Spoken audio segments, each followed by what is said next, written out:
সবিনয় অনুরোধ জ্ঞাপন করছি।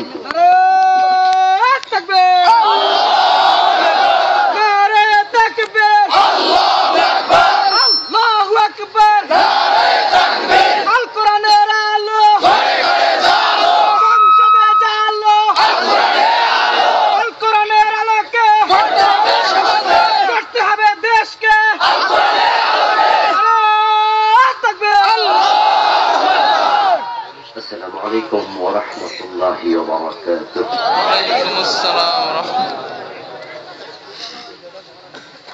ورحمة الله. الحمد لله نحمده ونستعينه ونستغفره ونعوذ بالله من شرور أنفسنا ومن سيئات أعمالنا من يهد الله فلا مضل له ومن يضلل فلا تجد له وليا مرشدا ونشهد أن لا إله إلا الله وأن محمدا عبده ورسوله أما بعد فقد قال الله تعالى في كلامه المجيد مهرباني করে আমার সাথে পড়ুন أعوذ بالله من الشيطان بسم الله الرحمن الرحيم إن الذين آمنوا وعملوا الصالحات كانت لهم جنات الفردوس نزلا خالدين فيها لا يبغون عنها حولا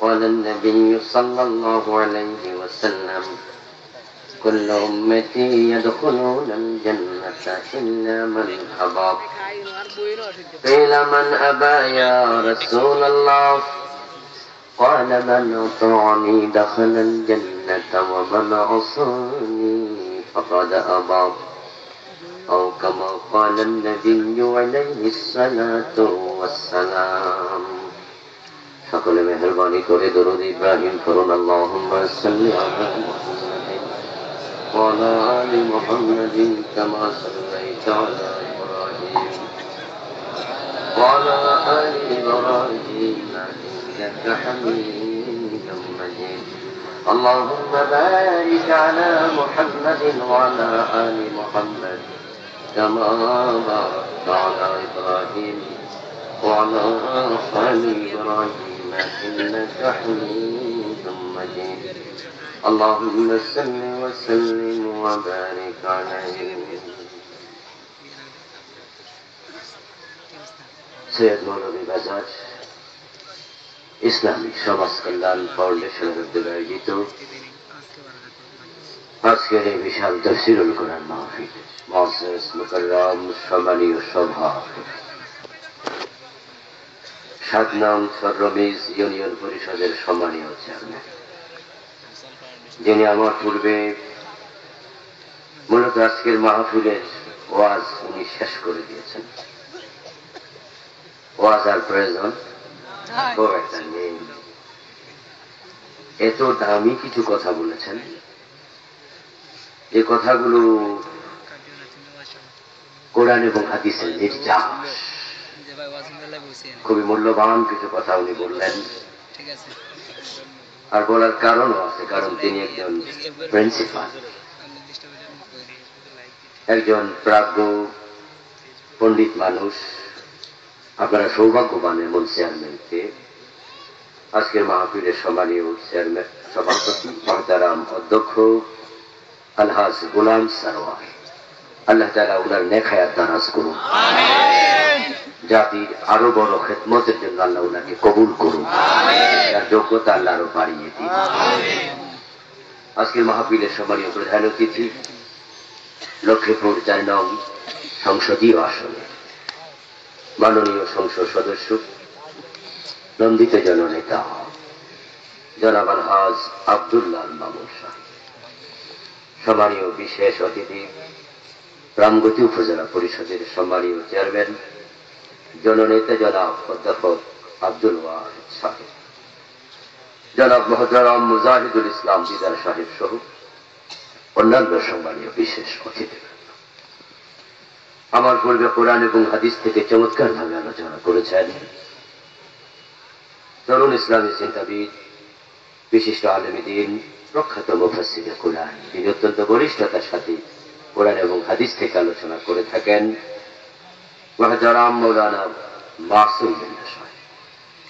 আলোচনা করেছেন আজকের এই মাহফিলে প্রখ্যাত কারি, যিনি জাতীয় পুরস্কার পেয়েছেন, আপনাদের এলাকার কৃতি সন্তান মুহতারাম কারি মাওলানা আব্দুল মান্নান সাহেব। আর আমাদেরকে ইসলামী সঙ্গীত শুনিয়ে উজ্জীবিত করেছেন বর্তমান সময়ে আলোচিত শিল্পী, তাম দুনিয়াতে যার গানের কোটি কোটি ভক্ত, তার মাঝে আমিও একজন, যার আমি একজন গুণমুগ্ধ শ্রোতা, কবি, গীতিকার, সুরকার, গায়ক, প্রখ্যাত শিল্পী মুহতারাম বশিউর রহমান। আল্লাহ তাআলা ওনার কণ্ঠকে আরো দারাজ করে দিন।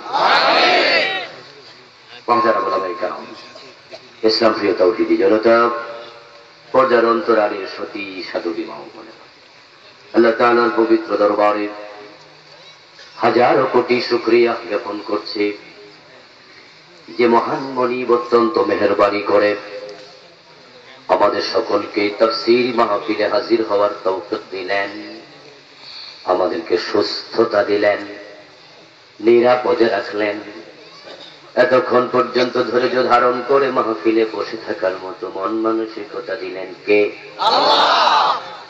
সেজন্য আমরা আলোচনা শুরুতেই মন প্রাণ উজাড় করে অন্তরের সব গুণ শ্রদ্ধা এবং ভালোবাসা দিয়ে আমাদের মনিব আল্লাহ তাআলাকে শুকরিয়া জানাই, কৃতজ্ঞতা জানাই, সবাই মিলে জোরে জোরে কালিমাতুশ শুকর করি আলহামদুলিল্লাহ। দুরূদ ও সালাম বিশ্বনবী সাইয়্যিদুল মুরসালিন ইমামুনা কুদওয়াতুনা হাবিবুনা সানাদুনা তাবিবু কুলুবিনা মুহাম্মাদুর রাসূলুল্লাহ সাল্লাল্লাহু আলাইহি ওয়াসাল্লাম, সাহাবায়ে কেরাম ও শুহাদায়ে জামিরা আলা ইল্লিয়িন, আল্লাহ তাআলার কাছে কামনা করছি, বলুন আমিন। আমার ভাইরা, আমরা সবাই জান্নাতে যেতে চাই, মুমিন জীবনের লক্ষ্যই হলো জান্নাত। আল্লাহ কুরআন মাজিদে মুমিনদেরকে বলছেন, তোমরা জান্নাতের দিকে দৌড়াও, জান্নাতের দিকে দৌড়াও, সারিউ ইলা মাগফিরাতিম মির রাব্বিকুম ওয়া জান্নাহ আরদুহাস সামাওয়াতু ওয়াল আরদ। ও দুনিয়ার মানুষ, তোমরা আল্লাহর ক্ষমা এবং জান্নাতের দিকে দৌড়াও, যে জান্নাতের প্রশস্ততা আকাশ এবং জমিনের সমান। সুবহানাল্লাহ। জান্নাত মুমিন জীবনের লক্ষ্য। আমরা নামাজ, রোজা, হজ, যাকাত সহ যত আমল করছি, সব আমলের পিছনেই আমাদের একটা লক্ষ্য আছে না নেই? এই যে আজকে মাহফিলে এসেছেন, যাওয়ার সময় পথ ভাড়া দেবে না, খেচুড়ি খাওয়াবে না, এমন কোন লক্ষ্য আছে নাকি আপনাদের? নাই। এসেছেন আল্লাহ খুশি হবে, ইবাদত হবে, সওয়াব হবে। আর ফাআম্মা মান সাকুলাত মাওয়াজিনুহু ফাহুয়া ফি ঈশাতির রাদিয়া, যার নেকের পাল্লা ভারী হবে, আল্লাহ বলে তাকে আমি আনন্দ, চিরস্থায়ী আনন্দময় জান্নাতের মালিক বানায়া দেব। সুবহানাল্লাহ। আমার ভাইয়েরা, তামাম পৃথিবী ব্যাপী আজকে মুসলমানের জন্য দুঃসংবাদ। চারদিকে কান পেতে যদি আমরা শুনি, মুসলমানের আত্মচিৎকার শোনা যায়, মুসলমানের কান্না আকাশ ভারী হচ্ছে। তাকায়া দেখেন ইয়ামানের দিকে, সিরিয়ার দিকে, ফিলিস্তিনের দিকে, মায়ানমারের দিকে, বসনিয়া, সেসনিয়া, সোমালিয়া, কাশ্মীর, ভারতের গুজরাট, আলজেরিয়া, তাকায়া দেখেন মুসলমান যেখানে মাইর খাচ্ছে সেখানে মুসলমানের রক্তে পৃথিবী নিত্যদিন রঞ্জিত হচ্ছে। একটা দিন আপনি যায় না এমন পাবেন না যেদিন পৃথিবীর কোথাও না কোথাও মুসলমানের রক্ত জমিনে পড়ছে না। একটা দিনও এমন নাই, ঈদের দিনটাও বাদ যায় না।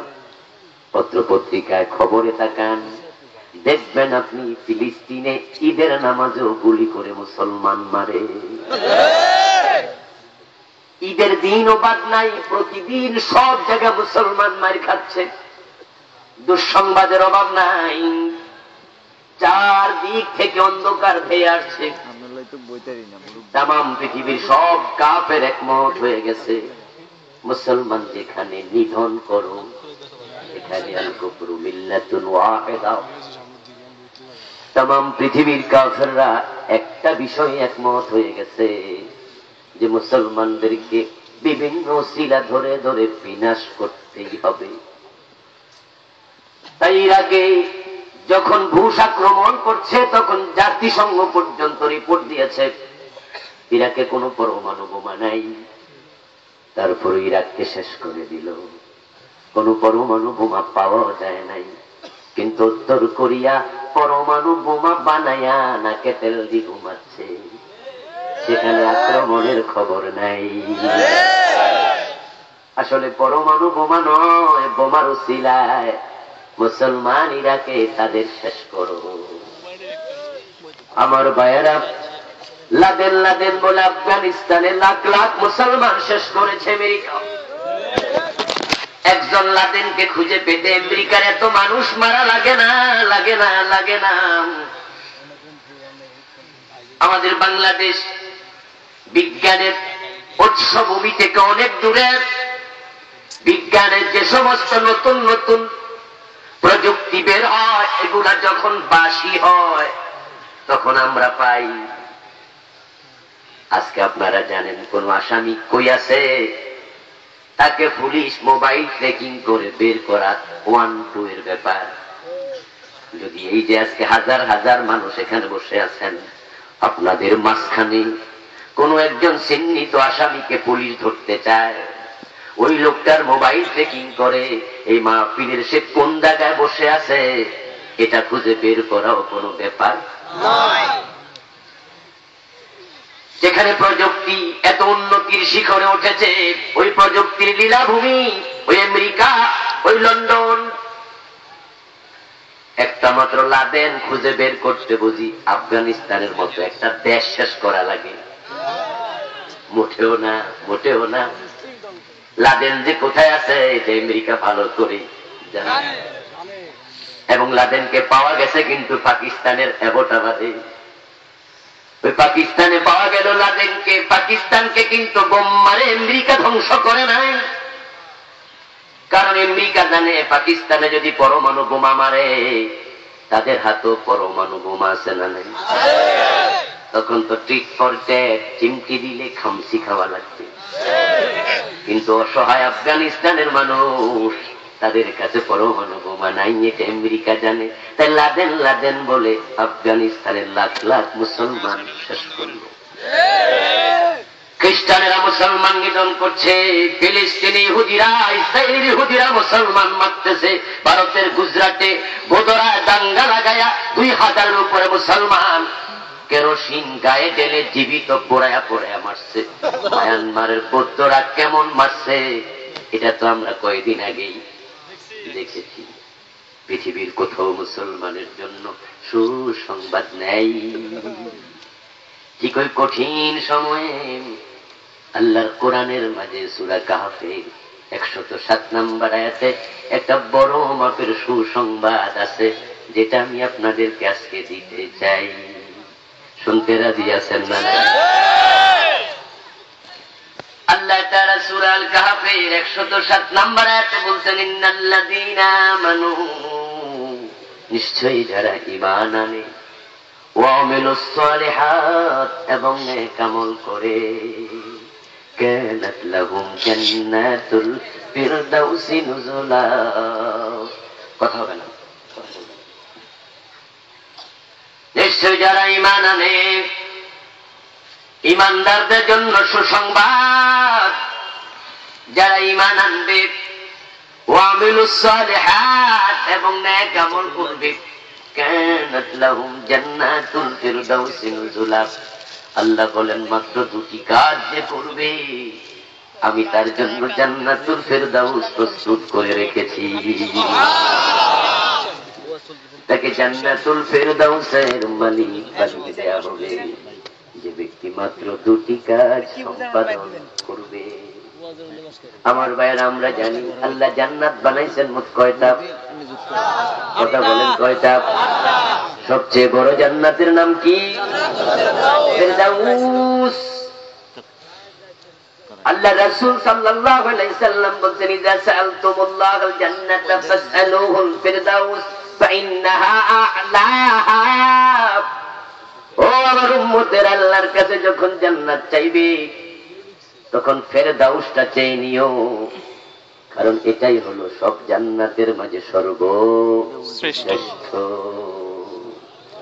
যে ব্যক্তি ফেরদাউস পাবে, রাসূল বলছেন জান্নাতের মাঝে বাজার আছে, ইন্না ফিল জান্নাতি লাসুকান লা শারা ফিহা ওয়ালা বাইউন। জান্নাতে বাজার আছে কিন্তু বেচা কেনা নাই। জান্নাতীরা ওই বাজারে বিকাল বেলায় যাবে। যারা ফেরদাউস পাবে জান্নাতের বাজারে তাদের সাথে বিকালে রাসূলের দেখা হয়ে যাবে। যারা ঈমান আনবে, নেক আমল করবে, আল্লাহ তাদের জন্য সবচেয়ে বড় জান্নাতের ঘোষণা দিলেন। সবচেয়ে বড় জান্নাত কি নাম? ফেরদাউস। জান্নাতুল ফেরদাউস। ও বন্ধু আমার, সবচেয়ে বড় জান্নাত ফেরদাউস, আল্লাহ সেটা দিয়ে দেবেন। তিনি জান্নাত দেওয়ার জন্য বানিয়ে অপেক্ষা করছেন, বানিয়ে ফেলেছেন। মাত্র দুটি কাজ যে ব্যক্তি করবে তিনি তার জন্য জান্নাত বানাবেন, এটা কিন্তু বলেন নাই, বরং কানাত শব্দটি ফেলে মাজি, অতীতকালের শব্দ। এটার ভবিষ্যৎ ফেলে মুজারি হলো তাকুনু। কানাত মাজি, মুজারি হলো তাকুনু। তাকুনু মানি হবে, কানাত মানি হয়ে গেছে। তো কানাত লাহুম জান্নাতুল ফিরদাউসি নুজুলা। যারা দুটি কাজ সম্পাদন করবে তাদের জন্য জান্নাতুল ফিরদাউস আল্লাহ বানাবেন না বানিয়ে ফেলেছেন? বানিয়ে ফেলেছেন। কথা বলতে, কথা বলতে, কথা কি শোনা যায়? ভালো শোনা যায়? তাহলে ফিডব্যাক চাই। আল্লাহ জান্নাতুল ফিরদাউস বানাবেন না বানিয়ে ফেলেছেন? বানিয়ে ফেলেছেন। আচ্ছা, জান্নাতের ভিতরে নিয়ামত আছে না নাই? আছে। জান্নাতের কোন নিয়ামত আল্লাহ নিজে খাবেন না, নিজে ভোগ করবেন না? না বন্ধু, যে ব্যক্তি জান্নাতে যেতে চায় সে যেন ঈমান এবং নেক আমল করে। ঈমান এবং নেক আমল করলে জান্নাত মিলে যাবে। ওই জান্নাত আল্লাহ বানিয়েছেন অপার নিয়ামতে পরিপূর্ণ করে। যে ব্যক্তি সবার পরে জান্নাতে যাবে, সবার পরে, যে ব্যক্তি জান্নাতে যাওয়ার পরে জান্নাতের দরজা বন্ধ করে দেয়া হবে।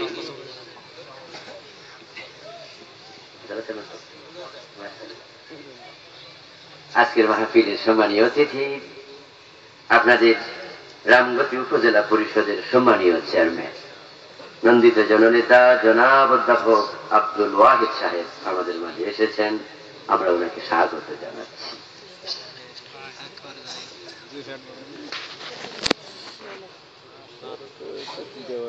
আলহামদুলিল্লাহ, চেয়ারম্যান সাহেব বলতেছে উনি বসবেন, ওয়াজ শুনবেন। আল্লাহ ভাই জানে নেখায়াত দ্বারা ব্যস্ত মানুষ কোথায় একটু জিজ্ঞাসা করে নিলাম আমি। যদি ব্যস্ততা থাকতো আমরা ছেড়ে দিত, যেহেতু আজকে সময় আছে। তাহলে আমরা ইনশাআল্লাহ ওনার কথা শুনবো। আমার আলোচনা পড়ো ইনশাআল্লাহ। আমার ভাইয়েরা, জান্নাত অপার নিয়ামতে পরিপূর্ণ একটি জায়গার নাম।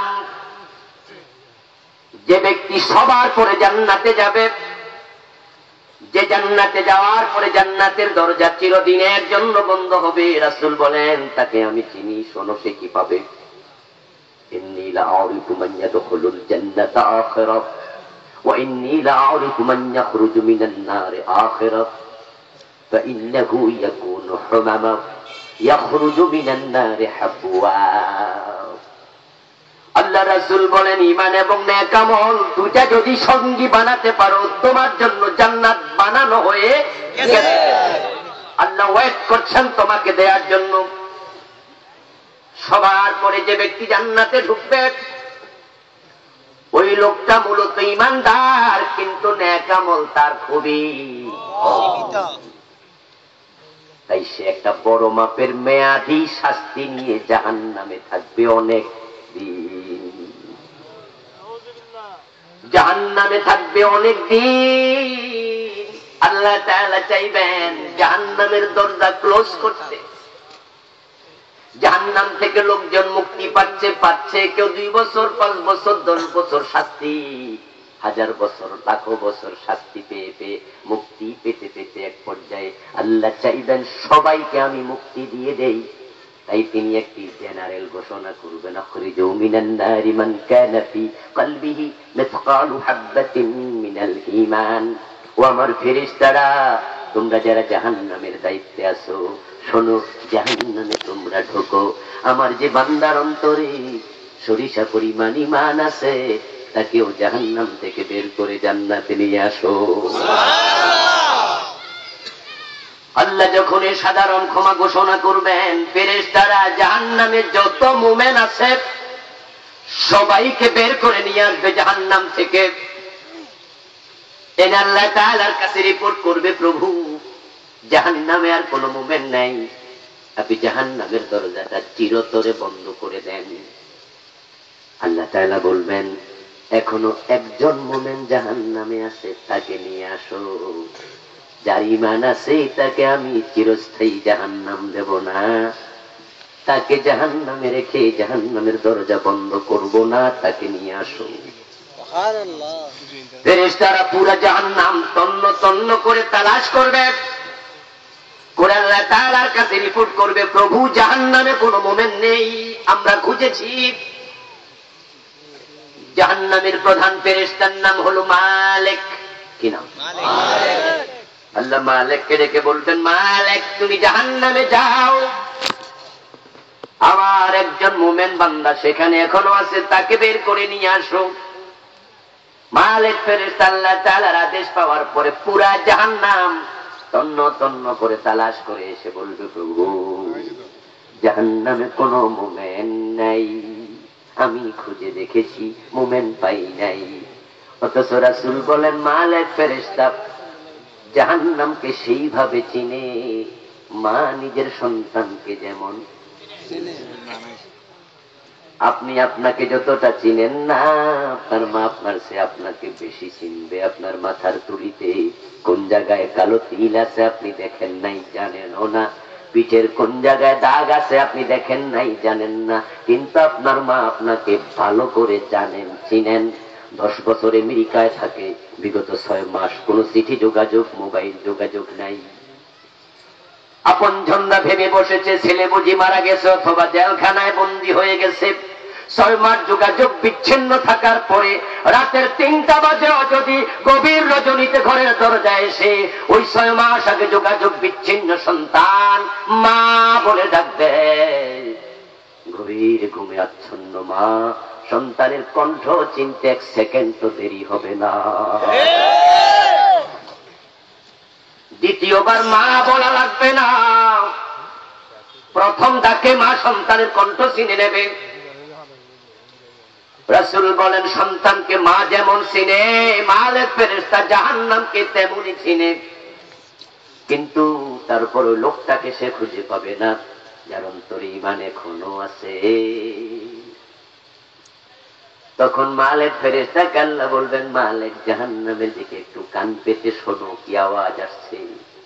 তর্জন গর্জন ধ্বনির সাথে একটি আওয়াজ ভেসে আসতে, সুবহান কুদ্দুসুন রব্বুনা ওয়া রাব্বুল মালাইকাতি ওয়ার রূহ। আল্লাহ বলবে, দেখো এটা আমার ঈমানদার বান্দার তাসবির আওয়াজ, সে এখনো আমাকে রব্বুনা বলে চিৎকার দিয়ে ডাকছে, যাও তাকে বের করে নিয়ে আসো, তাকে বের করে নিয়ে আসো। শব্দ ফলো করে মালিক ফেরেশতা জাহান্নামে ঢুকে ওই লোকটাকে খুঁজতে থাকবে। কিন্তু এমন জায়গা থেকে শব্দ আসছে যেখানে কোনো মানুষ নাই, শুধু জাহান্নামের কীট পতঙ্গ পড়ে আছে। মালিক ফেরেশতা কীট পতঙ্গ গুলো সরাইয়া তলায় দেখবে অঙ্গার সম কালো কালো কালো, লাকড়ি জ্বললে যেমন কালো অঙ্গার হয়ে যায় এমন একটা মানুষ পড়ে আছে আগুনের ভিতরে। জাহান্নামের কীট পতঙ্গ তাকে সবল মেরে যাচ্ছে, আর লোকটা অবস্থায় সুবহুন কুদ্দুসুন বলে তাসবিহ পড়ে যাচ্ছে। মালিক ফেরেশতা তাকে টেনে তুলবে, তুলে বলবে তুমি জাহান্নাম থেকে বের হয়ে চলো, তোমার মুক্তির ঘোষণা এসে গেছে। রাসূল বলেন কিন্তু বের হওয়ার মতো বল তার নাই, ছিন্ন জীর্ণ হয়ে গেছে, শক্তিহীন। ইয়াখরুজু মিনান নারি হাবওয়া ফাইন্নাহু ইয়াকুনু হুমামা, লাকড়ির অঙ্গারের মতো কালো, কিন্তু হাঁটার মতো বল নাই। তাই সে তার ব্যাক সাইডের উপরে নিতম্বের উপরে ভর দিয়া ক্রলিং করবে, হামাগুড়ি দিয়ে দিয়ে জাহান্নাম থেকে বের হবে। বের হওয়ার পরে ফেরেশতারা বলবে যাও জান্নাতে ঢোকো, কিন্তু জান্নাতের ফেরেশতারা বাধা দিয়ে বলবে এই দেহ নিয়ে জান্নাতে প্রবেশ নিষেধ। তাই তুমি যাও, একটা কূপ ঝর্ণা দেখা যায়, নালা দেখা যায়, সে নাহারুল হায়াতে গোসল করো। জান্নাত জাহান্নামের মাঝখানে ওই ঝর্ণা, ওই নাহারুল হায়াতে ফেরেশতারা তাকে নিয়ে সুবাবে ডুবতে হবে, লোকটার মাঝে ডুব দেবে। রাসূল বলেন নালার পাশের ঘাস যেমন তরু তাজা থাকে, ও ডুব দিয়ে মাথা তুলবে, সাথে সাথে তরু তাজা জান্নাতি যুবকে পরিণত হয়ে যাবে। ফেরেশতারা এবার তাকে বলবে জান্নাতে যাও, সে জান্নাতে ঢুকবে। ফাইন্নাহু ইউতাখাজ্জালু ইলাইহি আন্নাহা মালাক, জান্নাতে ঢুকে তার কাছে মনে হবে জান্নাতের সব বাড়িঘর দখল হয়ে গেছে, কোনো বাড়ি খালি নাই। তখন সে বলবে প্রভু হে, জান্নাতে ঢুকতে দিলা কিন্তু একটু থাকার জায়গা বুঝি দিবা না? আল্লাহ তাআলা বলবেন বান্দা আছে তোর জন্য, কতটুকু লাগবে বল। সে 3 বার বলবে আল্লাহ জায়গা তো নাই, সব তো দখল হয়ে গেছে। আল্লাহ রাসূল ওটুকু শব্দ বলে এমন জোরে হাসি দিলেন ওনার মাড়ির দাঁত পর্যন্ত দেখা গেল। রাসূল বলেন আল্লাহ বলবে কতটুকু চাই? সে বলবে প্রভু জাহান্নাম থেকে মুক্তি দিয়েছ, এটাই তো বড় পাওয়া। এখন জান্নাতে সামান্য জায়গা হলেই চলে। আল্লাহ বলবে সামান্য নয় রে বান্দা, ফাইন্না লাকা মিসলাদ দুনিয়া ওয়া 10 আমসালিহা, আমি তোর জন্য জান্নাতে দুনিয়ার মতো 10 দুনিয়া জায়গা দিয়ে দিলাম। আমার ভাইরা পার নিয়ামতে পরিপূর্ণ জান্নাত, 10 দুনিয়া পরিমাণ জায়গা জান্নাতে পাবে। সবার পরে যে যাবে আর আগে যারা যাবে তারা কি পরিমাণ পাবে? রাসূল বলেন নাহরিল জান্নাতি মানজিলাতান লাহু 80 আলফ খাদেম ওয়া 72 জাওজা। সবার পরে যে জান্নাতে যাবে তার খিদমতের জন্য আল্লাহ জান্নাতের মাঝে 80,000 খাদেম দিয়ে দেবেন। সুবহানাল্লাহ। ইয়াতুফু আলাইহিম বিলদানুম মুখাল্লাদুন, ওই খাদেম গুলো সব হবে নাবালেগ বাচ্চা, বয়স থাকবে 13-14 মতো, মুছ নাই দাড়ি নাই, মাত্র মুছ উঠে উঠে ভাব ধরেছে। কোরআনে আল্লাহ তাআলা বলেন ইযা রাআইতাহুম হাসিবতাহুম লুলুআম মানসুরা, তারা হবে মুক্তার মতো সুন্দর। ও রাসূল আপনার খেদমতের জন্য জান্নাতে যখন দৌড়াদৌড়ি করবে আপনার কাছে মনে হবে জমিনের মাঝে মুক্তা হাঁটতেছে। সুবহানাল্লাহ। মুক্তা জমিনে ছড়াইয়া ছিটাইয়া আছে। আমার ভাইয়েরা, আমার আলোচনার বিষয় জান্নাতের নিয়ামত নয়, তাই সেদিকে আর গেলাম না মোটেও। ওই নিয়ামতে পরিপূর্ণ জান্নাত আল্লাহ তাআলা বানিয়েছেন, কিন্তু নিজে একটাও খাবেন না, শুবেন না, ধরবেন না। এই নিয়ামতের প্রতি আল্লাহর কোনো প্রয়োজন এবার বলুন তো, যেহেতু বানাইছেন নিজে খাবেন না, নিজে নেবেন না, তাহলে নিশ্চয়ই তিনি এটা কাউকে না কাউকে কাকে দেবেন? তিনি কোরআনে কয়েক জায়গায় বলছেন জান্নাত পাবে তারা ঈমান এবং আমল গঠন করবে। ইন্নাল্লাযীনা আমানু ওয়া আমিলুস সালিহাতি লাহুম জান্নাতুন তাজরি মিন তাহতিহাল আনহার যালিকাল ফাওজুল কাবীর। সূরা বুরুজ আল্লাহ বলছেন। কোরআনের বিভিন্ন জায়গায় তিনি বলছেন ঈমান আনো, নেক আমল করো, জান্নাত প্রস্তুত করে রেখেছি। জান্নাত আল্লাহ রেডি করে অপেক্ষা করছেন। তাই তো রাসূল বললেন মান কালা লা ইলাহা ইল্লাল্লাহু সুম্মা মাতা আলাইহি দাখালাল জান্নাহ মান কানা আখিরু কালামিহি লা ইলাহা ইল্লাল্লাহ দাখালাল জান্নাহ মান ক্বালা লা ইলাহা ইল্লাল্লাহ দাখালাল জান্নাহ মান ক্বালা লা ইলাহা ইল্লাল্লাহ মুখলিসান দাখালাল জান্নাহ মান ক্বালা লা ইলাহা ইল্লাল্লাহ মিন কিবালি নাফসিহি ইল্লা দাখালাল জান্নাহ। এইভাবে অসংখ্য হাদিসে রাসূল বলছেন ঈমান নিয়ে মরবা, মরতে দেরি, জান্নাতে যেতে দেরি হবে না।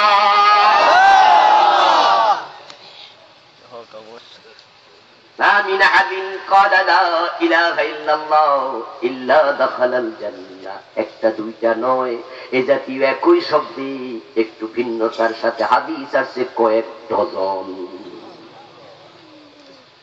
আমার ভাইয়ার, আল্লাহ তাআলা জান্নাত দেওয়ার জন্য ওয়েট করছেন, অপেক্ষা করছেন, জান্নাতকে সাজিয়ে বসে আছেন দিতে। কিন্তু শর্ত দুইটা আছে, ওটা পূরণ করতেই হবে। এখন শর্ত পূরণ করার লোক বড় কমে গেছে, বড় কমে গেছে, বড় কমে গেছে। এই দেশের লোকেরা জান্নাতে যেতে চায়, কিন্তু কোরআন হাদিস মানতে চায় না। জান্নাতে যাবে, নামাজের খবর নাই, রোজার খবর নাই, এমন লোক আছে না? না। জান্নাতে কে না যেতে চায়? এই দেশের 16 কোটি মুসলমান যদি থাকে 18 কোটি মানুষের মাঝে, সবার যদি আপনি সাক্ষাৎকার নেওয়া শুরু করেন জান্নাতে কে কে যাইতে চান? জান্নাতে যেতে চায় না এমন কয়জন পাবেন? ও বন্ধু, সবাই যেতে চায়। নামাজ নাই, রোজা নাই, সিগারেট টানে, বিড়ি খায়, মদ খায়, গাঁজা খায়, এমন লোককে আপনি জিজ্ঞাসা করে দেখবেন জান্নাতে কি যাইবা না, মসজিদে কেন যাও না? মুস্কি হাসি দিয়ে বলবে কি যে বলেন চাচা যান, এই ব্যবস্থা তো অনেক আগেই করে রাখছি। জান্নাতের ব্যবস্থা আগে অনেক আগে করে রেখে দিয়েছি। আপনি হয়তো অবাক হয়ে বলবেন কিভাবে? সে তখন দোতরা কাঁধে নিয়ে গানে গানে শোনাবে, আছেন আমার মুক্তার, আছেন আমার ব্যারিস্টার, শেষ বিচারের হাইকোর্টেতে তিনি আমায় করবেন পার, আমি পাপী, তিনি জামিনদার। টুনটুনা টুনটুন। এমন দোতরাওয়ালা বাংলাদেশে আছে না নাই? এমন গানও আছে না নাই? গানকে আমি লিখছি, লেখক আছে না নাই? এই গানকে আমরা কোনোদিন গাইছি? এই গানের গায়ক আছে না না? একজন লোক আছে যারা বিশ্বাস করে বসে আছে নামাজ রোজা লাগে না, পীর বাবা জান্নাতে নিয়ে যাবে, এমন একজন লোক আছে না না? তাদের সংখ্যা কি নেহায়েত কম? হাজার হাজার লোক এদেশে এমন আছে যাদের ধারণা হাসরের দিন তাদের পীর বাবা উকিল ব্যারিস্টার হয়ে হাজির হইয়া আল্লাহ যখন আদালতে আখিরাতের হাকিম হবেন তখন তাদেরকে তরাইয়া নেবে। তাদের পীর বাবা সেদিন ব্যারিস্টার হবে, আছেন আমার মুক্তার, আছেন আমার ব্যারিস্টার, শেষ বিচারের হাইকোর্টেতে তিনি আমায় করবেন পার। এই চিন্তা লালন করার কারণে ওই লোকগুলো আল্লাহরে সেজদা দেয় না, কিন্তু পীর বাবার পায়ে সেজদা দিচ্ছে। ওই লোকগুলো গাছের বড় কাঁঠালটা নিজের মা বাবারে খাওয়ায় না, মাথায় লইয়া ওই গাছের বড় কাঁঠালটা পীরের বাড়িতে দৌড়াচ্ছে, এমন আছে না না? পীর বাবারে খুশি করার জন্য পাগল হয়ে গেছে। একটা মাত্র কারণ, তাদের ধারণা তাদের পীর বাবা তাদেরকে রেখে জান্নাতে যাবে না। তাই আমাদের দেশের পীর সাহেবদের ভাবসা এমন, ওনারা জান্নাতের টিকিট তো পাইয়া গেছে, মুরিদের কাছেও টিকিট বিলাচ্ছে। এমন আছে না নাই? কত পীর তো আছে যারা মাহফিলের মাঝে অলরেডি বইলাই দিছে যে পীর সাহেব খাসরের দিন বড় বড় হেলিকপ্টার নিয়ে আসবে, প্লেন নিয়ে আসবে। আরে ভাই, জাহাজের কথা আমি কইছি, দেশ লাগান। ও ভাইয়েরা আমার, পীর বাবারা হেলিকপ্টার নিয়ে আসবে, নৌকা নিয়ে আসবে, কলার ভেলা নিয়ে আসবে, আপনার ওইখানে তুইলা নিয়ে যাবে। এটা বুঝি নানার বাড়ির আবদার পাইছেন? অথচ হাদিসে পাওয়া যায় আল্লাহ যেদিন হাকিম হবেন নবীরা পর্যন্ত ইয়া নফসি বলে চিৎকার দেবে, এমন হাদিস আছে না? না, লোক দেখাচ্ছে ভুল লোক, মিথ্যা প্রতারণার লোক। জান্নাত কার হাতে?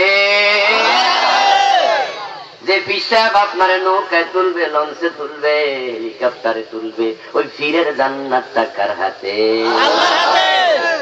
যেদিন ইব্রাহিম আলাইহিস সালাম, লূত আলাইহিস সালাম, নূহ আলাইহিস সালাম, ঈসা মুসা আলাইহিস সালাম ইয়া নাফসি করবে, বিশ্ব নবী বলেন ওয়া আখিরু লাহু সাজিদা, আমি নবী মুহাম্মদ তখন সিজদায় পড়ে যাব।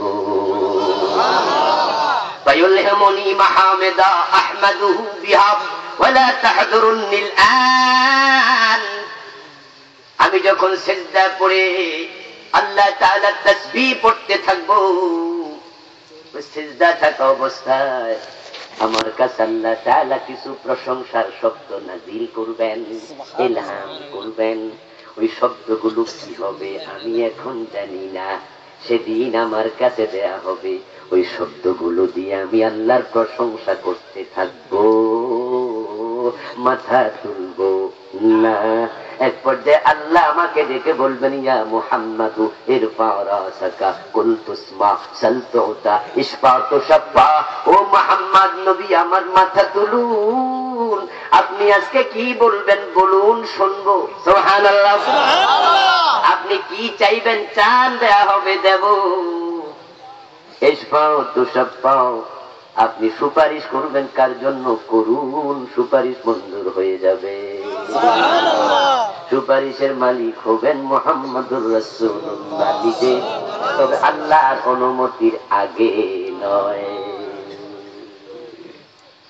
সেদিন নবী, সব নবী ইয়া নফসি বলবে, বিশ্ব নবী সিজদায় থাকবেন। আল্লাহ যখন হাকিম হবেন পরিস্থিতি এতটা জটিল আকার ধারণ করবে, সেদিন আল্লাহর নফস, আল্লাহর নাম, জাতের নাম হবে কাহ্হার। কি নাম হবে? কোরআনে আছে লিমানিল মুলকুল ইয়াউম লিল্লাহিল ওয়াহিদিল কাহ্হার। আল্লাহ কাহ্হার সূরত ধরে যখন প্রকাশিত হবেন, তখন আল্লাহর চেহারার দিকে তাকানোর সাহস কোন নবীরও থাকবে না। আল্লাহু আকবার। সব নবী ইয়া নফসি বলবে, নিচের দিকে তাকায়া, আকাশের দিকে তাকায়া নয়, আল্লাহর দিকে তাকায়া নয়, মাথাটা নিচের দিকে দিয়ে বলবে ইয়া নফসি, ইয়া নফসি। ইয়া নফসি শব্দের বাংলা অর্থ হলো আমার কি উপায়, আমার কি উপায়। আল্লাহু আকবার। কোরআনে আসছে সূরা নাবার মাঝে আপনারা পড়েন, ফেরেশতারা পর্যন্ত সেদিন ভয়ে কথা বলবে না, লাইন ধরে খাড়ায়া থাকবে। তাফসীরে এসেছে লাইন ধরে দাঁড়ায়া ওই ফেরেশতারা তাদের পাখাগুলো শুধু নাড়বে, কিন্তু ঠোঁট নাড়বে না আল্লাহর ভয়ে। আমার সাথে পড়ুন যারা পারেন, ইয়াউমা ইয়াকুমুর রূহু ওয়াল মালায়েকাতু সাফফান লা ইয়াতাকাল্লামুনা ইল্লা মান আযিনা লাহুর রাহমান। যেখানে ফেরেশতারা ভয়ে কথা বলবে না, সব নবী ইয়া নফসি বলবে, আর আপনার পীর বাবা আপনার তরায়া দেবে, হাকিম হবে, ব্যারিস্টার হবে, উকিল হবে, লঞ্চ নিয়ে হেলিকপ্টার নিয়ে আসবে। ও বন্ধু, সব ফানুস, সব মিথ্যা প্রতারণা, বরং সেদিন আল্লাহর হুকুম ছাড়া একটা লোক জান্নাত পাবে না। ওয়াল আমরু ইয়াউমাইযিন লিল্লাহ, সেদিন আদেশ হবে, হুকুম হবে একমাত্র কার? আল্লাহর। বরং সেদিন আল্লাহ যখন হাকিম হবেন, তখন বাবা ছেলে দেখলে পালিয়ে যাবে, মা সন্তান দেখলে পালিয়ে যাবে, ভাই বোন দেখলে পালিয়ে যাবে, স্বামী স্ত্রী দেখলে পালিয়ে যাবে। এমন কথা কোরআনে আছে না? না। ও মুসলমান, ধোকায় পড়ো কেন? কোরআন পড়ো, তুমি দেখবা মিথ্যা ধোকা ওরা দিচ্ছে, মিথ্যা ধোকা ওরা দিচ্ছে। এ কোরআনের উপর বিশ্বাস আছে না নাই? কত পার্সেন্ট? একটু কম হলে ঈমান থাকবে। যদি 100% বিশ্বাস থাকে তাহলে শুনুন বন্ধু, আল্লাহ তাআলা বলছে ইয়াউমা ইয়াফিরুল মারউ মিন আখিহি ওয়া উম্মিহি ওয়া আবিহি ওয়া সাহিবাতিহি ওয়া বানিহি। ফাররা ইয়াফিরু শব্দের অর্থ হলো দৌড়ে পালানো। ইয়াউমা ইয়াফিরুল মারউ মিন আখিহি, আল্লাহ বলে সেদিন ভাই তার ভাই থেকে পালাবে, ওয়া আবিহি বাবা থেকে পালাবে, ওয়া উম্মিহি মা দেখলে পালাবে, ওয়া আবি এরপরে কি ওয়া বানিহি সন্তান দেখলে পালাবে, এরপরে বলো সাহিবাতিহি নিজের বউ দেখলে পালাবে। কে বলছেন? আল্লাহ। এবার বলুন তো, আপনার পীর সাহেবের বউ আছে না নাই? ওনার নিজের বউ দেখলে উনি থামবে না, দৌড়াবে। পীর সাহেব হুজুরের ছেলে মেয়ে আছে না নাই? নিজের ছেলে মেয়ে দেখলে উনি দাঁড়াবে না, পালাবে। তাহলে আপনার জন্য হেলিকপ্টারটা নিয়ে কখন আসবে?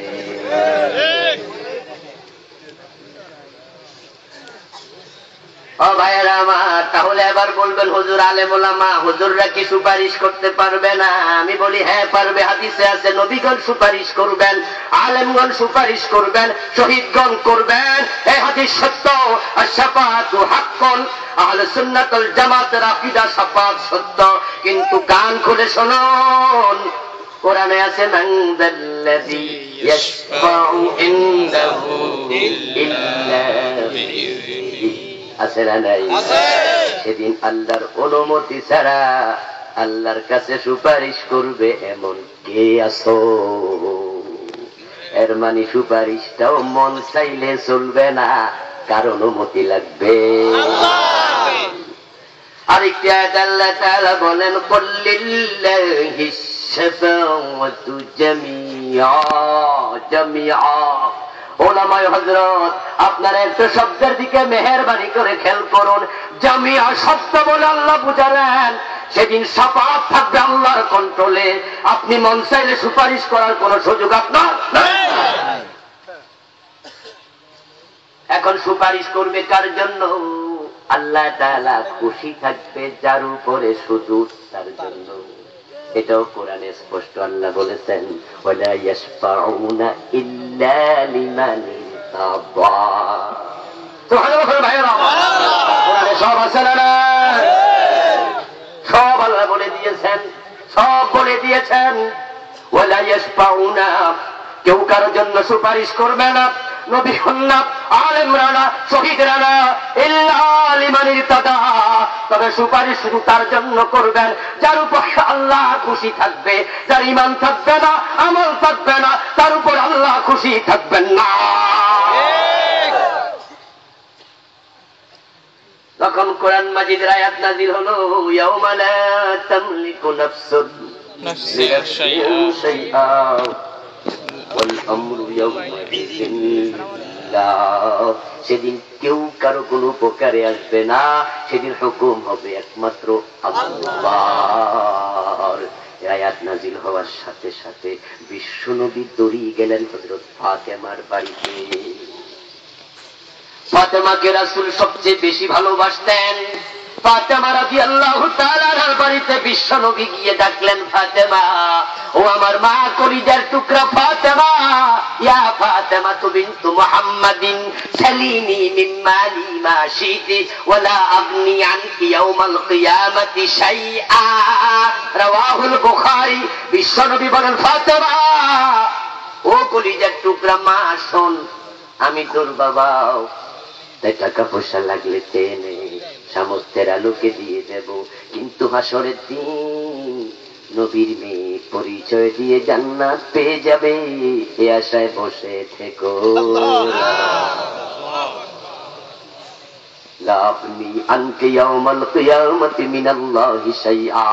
আল্লাহ যদি তোমার উপর সন্তুষ্ট না থাকেন, সেদিন আমি তোমার সামান্য উপকারে আসবো না।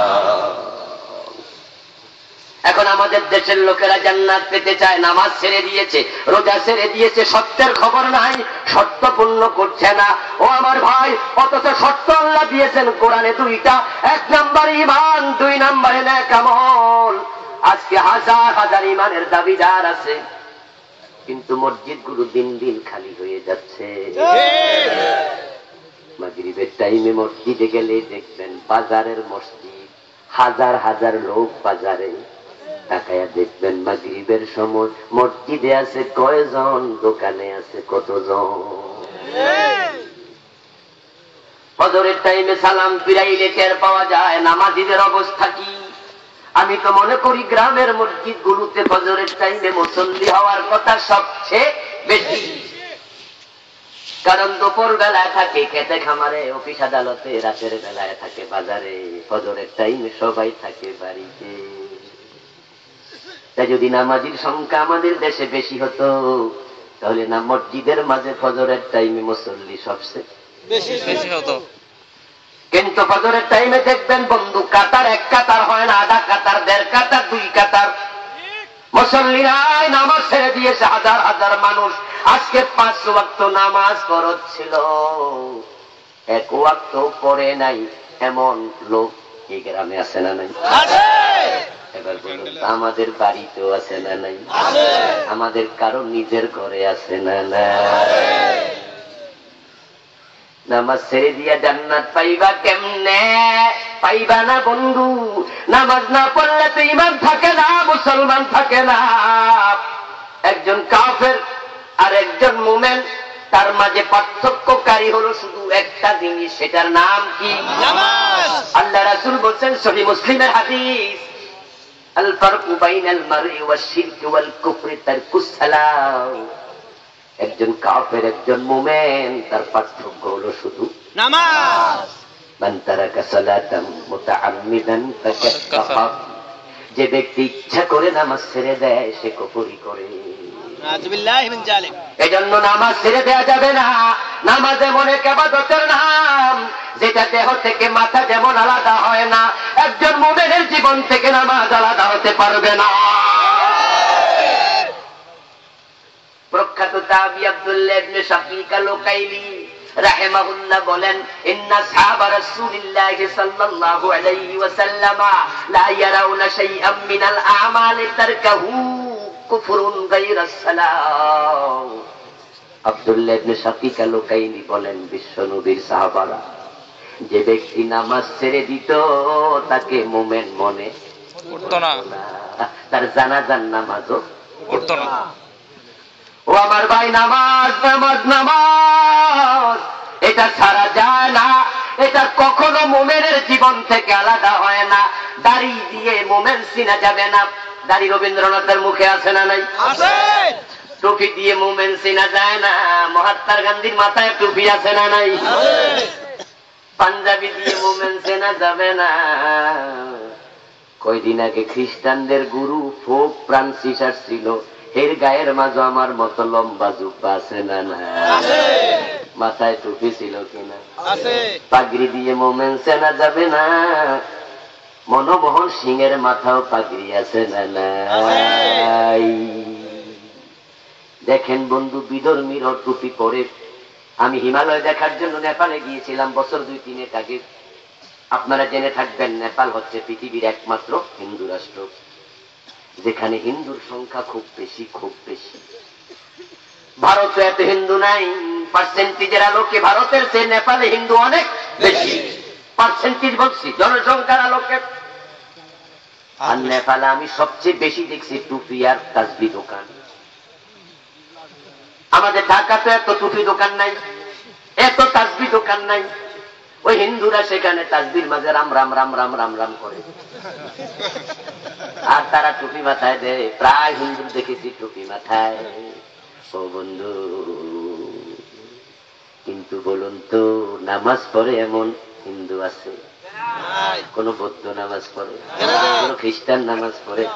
ইহুদি নামাজ পড়ে? এই জন্য নামাজ এটা মুসলমানের চিহ্ন। যার নামাজ নাই তার ইমানের কোন চিহ্ন নাই। রবীন্দ্রনাথের দাড়ি যদি মাপেন, আমার চেয়ে ছোট না বড়? কিন্তু মোমেন জীবনে নামাজ পড়ছে, এটা এক্সেপশনাল ইবাদতের নাম। হিন্দুরা কিন্তু রোজা রাখে, ফাস্টিং করে, ইহুদিরা রাখে, খ্রিস্টানরাও রাখে, কিন্তু নামাজ এটা শুধু মুসলমানের জন্য একবারে নির্ধারিত একটি ইবাদত। ও বন্ধু, আমেরিকার রাস্তা ধরে যাচ্ছেন গাড়িতে করে, রাস্তার পাশে দাঁড়িয়ে এক লোক নামাজ পড়ছে, তাকে দেখবেন টুপি নাই, দাড়ি নাই, পাঞ্জাবি পাগড়ি কিছু নাই, তাই সুখ পরা, কিন্তু সে রুকু করছে, সেজদা করছে। তার রুকু সেজদা দেখে আপনার মন বলবে এটা মুসলমান, কোনো সন্দেহ নাই। কিন্তু পাশের দিকে কোন দাড়িওয়ালা বসে আছে বিদেশে, ওরে দেখে আপনি মুসলমান বলা কঠিন, কারণ অনেক খ্রিস্টানের মুখেও দাঁড়িয়ে আছে না না। আমি শ্রীলঙ্কায় যাচ্ছিলাম, ঢাকা বিমানবন্দর উঠলাম, পাশের চেয়ারে বসে এক ভদ্রলোক সিটে, কি সুন্দর দাড়ি, একটা পাঞ্জাবি গায়ে, পাকিস্তানি পাঞ্জাবি টাইপের, কানেক্টিং ফ্লাইট, দুবাই থেকে বিমানটা এসেছে, তাই তারা বিদেশ থেকে আসছে। আমি দেখে বুঝতে পারছিলাম না লোকটা কোন ধর্মের হবে, তাই জিজ্ঞাসা করলাম, ভাইজান কোত্থেকে আসছেন, কোথায় যাবেন? বলল দুবাই থেকে আসছি, শ্রীলঙ্কায় যাব। জিজ্ঞাসা করলাম কি নাম, হোয়াটস ইউর নেম, আপনার নাম কি?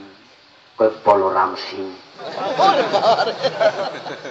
অথচ এতক্ষণ আমি নিশ্চিত ছিলাম যে অবশ্যই একজন মুসলমান। কি সুন্দর দাড়ি, ছোট ছোট মোষ, মোষ বড় হইলে আবার বুঝতাম যে রবীন্দ্রনাথের মতো, কিন্তু এর মোষও ছোট, কি সুন্দর দাড়ি, ছাটেও নাই, একটু সাইটে টাইটে রাখেন, একবারে ছেড়ে দিচ্ছে। ও বন্ধু আমার, বলরাম সিং। বললাম টেনশনে, রামের দিকে তাকাইলে মনে হয় হিন্দু, আবার সিংহের দিকে তাকাইলে মনে হয় শিখ, তাই সে কোন ধর্মের বুঝতে পারিনি। তাই তার এক্সকিউজ মি বলে জানতে চাইলাম, হোয়াটস ইউর রিলিজিয়ন, কোন ধর্মের লোক আপনি?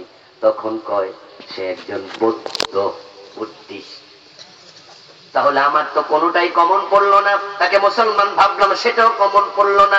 সিং বা সিং ভাবলাম তো হবে কি শিখ, সেটাও কমন পড়লো না। ভাবলাম রাম দেখে হিন্দু, সেটাও কমন পড়লো না। অথচ তাকে যদি আমার সাথে মাহফিল আজকে আমি নিয়ে আসতাম, সুন্দর একটা টুপি মাথার দেয়া, বড় একটা পাঞ্জাবি গায়ে দেয়া, তাহলে আপনারা যারা আমার চিনেন না, তারে প্রধান বক্তা ভাবতেন। ও বন্ধু, হিন্দুর মুখে দাড়ি থাকে, হিন্দুর মুখে টুপি থাকে, শিখের মাথায় পাঞ্জাবি থাকে, আপনার পাগড়ি থাকে, অনেক বিধর্মীয় পাঞ্জাবি গায়ে দেয়, এগুলো ইসলামের সিম্পটম নয়। যদিও বন্ধু ইসলামের প্রতি সহায়ক হয়, ইসলামের প্রতি সহায়ক হয়, এগুলো সুন্নাহ, কিন্তু মুসলমানের পরিচয় নামাজ, নামাজ, নামাজ। যদি কেউ টুপি মাথায় দিয়া, পাঞ্জাবি গায়ে দিয়া হাতে নামাজ না পড়ে, ওই লোকটাকে মুসলমান ভাবা যাবে না।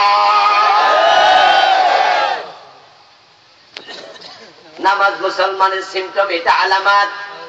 একটু আওয়াজ করে বলুন তো, ইসলামের রোকন কয়টা? বলেন কয়টা? এক নাম্বার রোকনের নাম হলো ঈমান। ঈমান কি দেখা যায়? ঈমান গোপন। বাকি করে হলো কয়টা? তার মাঝে একটার নাম হজ। গরিবের জন্য হজ লাগে, এটা আজকে রাখেন তো। গরিবের জন্য যাকাত লাগে, যাকাতও নাই। এবং আজকের এই দিনে ধনী গরিব যাই বলেন না কেন, আজকে আমরা কেউ হজ করেছি? আজকে আমরা একটা রকম হজ এটা করি নাই, আজকে আমরা যাকাত দেই নাই, আজকে রমজান মাস চলে না, আমরা রোজাও রাখি নাই। রকম খাড়া আছে মাত্র একটা, এটার নাম নামাজ। আজকে যদি আপনি নামাজও না পড়েন, ইসলামের খুঁটির ভিতরে থাকলেন কি দিয়ে? এই জন্য দেহ থেকে যেমন মাথা আলাদা হলে দেহ বাঁচে না, মুমিনের জীবন থেকে নামাজ আলাদা হলে ঈমান বাঁচবে না। তাই নামাজ এমন এক ইবাদতের নাম যেটা কখনো মাফ হবে না। আপনি অ্যাক্সিডেন্ট করেছেন, পুরা বডিতে প্লাস্টার দিয়া ডাক্তার আপনারে একবারে কভার করে ফেলছে, ঢাইকা ফেলছে, একবার এইভাবে শুয়ে আছেন হাসপাতালের বেডে, বলুন তো নামাজ কি মাফ হয়? ইসলাম বলে যদি দাঁড়ায়া না পারো বসে নামাজ পড়ো, যদি বসে নামাজ পড়তে না পারো শুইয়া হলেও কোনোভাবেই মাফ হবে না। জাহাজ ডুবে গেছে, পানিতে সাঁতার কাটছেন, জীবন মৃত্যুর সন্ধিক্ষণে লড়াই করছেন বেঁচে থাকার জন্য। ওই অবস্থায় যদি দেখেন সূর্য ডুবে যাচ্ছে, শরীয়তের মাসআলা হলো আসরের নামাজ যদি পড়ে না থাকেন, হুঁশ যদি থাকে, সাঁতার কাটতে কাটতে ইশারায় হলো আসরের নামাজ পড়তেই হবে, তখনও মাফ নাই। প্রসূতি মা সন্তান প্রসব করবে, প্রসব বেদনা শুরু হয়েছে, কিন্তু এখনো নেফাসের রক্ত ভাঙেনি। ওই অবস্থায় যদি নামাজের সময় চলে যেতে থাকে, মাসালা হলো ওই যতই ব্যথা হোক মায়ের, দাঁড়াইয়া যদি না পারে মাকে বসাইয়া দাও, বসে হলো ফরজ নামাজ পড়বে। যদি মা ওই কঠিন কষ্টের মুহূর্তে ঘাইমা গেছে, চিৎকার দিচ্ছে, চোখের পানি বের হচ্ছে, সন্তান দুনিয়া আসতেছে, কি যে যাতনা, এটা মা সারা দুনিয়ার কেউ আর বুঝবে না। কিন্তু শরীয়ত নামাজের ব্যাপারে এত টাইট, এত স্ট্রং, ওই মা যদি তখন বসে নামাজ পড়ার মতো সক্ষমতা নাই, শরীয়ত বলে মাটাকে পূর্ব দিকে পা দিয়া, পূর্ব দিকে মাথা দিয়া, পশ্চিম দিকে পা দিয়া শোয়া দাও বালিশের মাঝে, ইশারায় হলেও তখনও নামাজ পড়ে নিতেই হবে। এখন নামাজ নামাজ নামাজ, ওই নামাজ আমরা ছেড়ে দিয়েছি। আবার অনেকে নামাজ পড়ছেন আলহামদুলিল্লাহ, কিন্তু নিজের যুবক ছেলেটা নামাজ পড়ে না, বাবা খবর নেয় না। হাসরের দিন অনেক নামাজি বাবা নিজের ছেলের মামলায় জাহান্নামী হবে, অনেক হাজী সাহেব নিজের মেয়ের মামলায় জাহান্নামী হবে, অনেক কোটিপতি সদকাওয়ালা যাকাত দাতা দানবী নিজের স্ত্রীর মামলায় জাহান্নামী হবে। সূরা তাগাবুন আল্লাহ কথা বলছেন, ইয়া আইয়ুহাল্লাযীনা আমানু ইন্না মিন আজওয়াজিকুম ওয়া আওলাদিকুম আদুওয়ান লাকুম ফাহযারুহুম। আল্লাহ বলো ঈমানদারেরা, তোমাদের কারো কারো স্ত্রী, কারো কারো সন্তান হাসরের দিন তোমাদের দুশমন হয়ে দাঁড়াবে।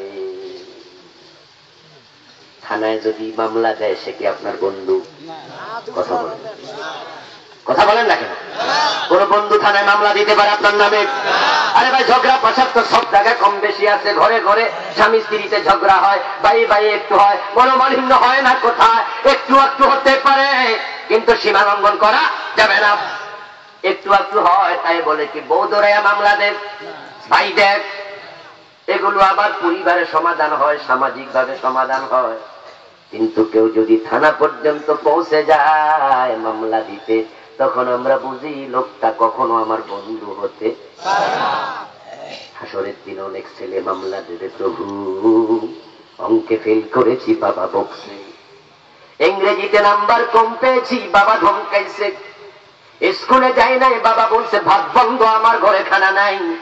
কিন্তু সেই আমি ফজরের টাইমে ঘরে ঘুমাইয়াছিলাম, বাবা মসজিদে গেছে, উল্টা আমারে কম্বল টাইনা দিছে, সাথে করে নেই। ওই বাবা যদি আমাকে নামাজি বানাতো আমি জাহান্নামী হতাম না।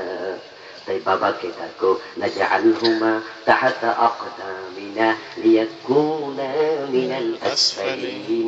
আজকে জাহান্নামে আমি যাব, তবে বাবার ঘাড়ের মাঝে পা রেখে তারপরে বাবারে সহ নিয়ে।